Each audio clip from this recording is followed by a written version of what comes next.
All right, girls and boys, we're back for writing. And writing today, we're just going to be writing a list. All right.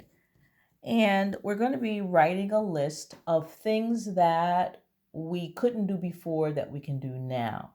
So let's start off with Leo the Late Bloomer, our story.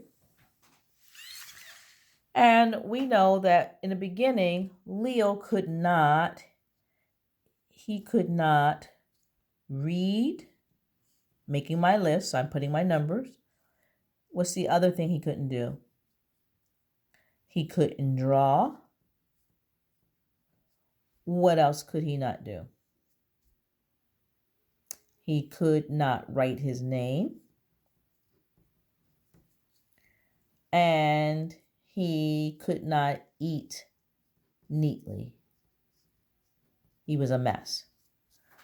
So that's a list that we would make if we were making a list of Leo the Late Bloomer and the things that Leo could not do. So let's take a look, because our list today is going to be about things that you can do now that you couldn't do before. Here are some examples. All right.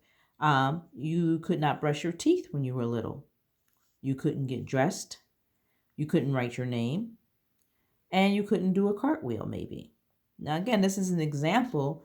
You're going to write your own list of things that you couldn't do and that you can do now. All right. So, again, today, all we're doing is writing a list. And we're writing a list of the things that we couldn't do, but we can do now. All right. It doesn't have to be a long list, at least 4 things on it, but it doesn't have to be a long list.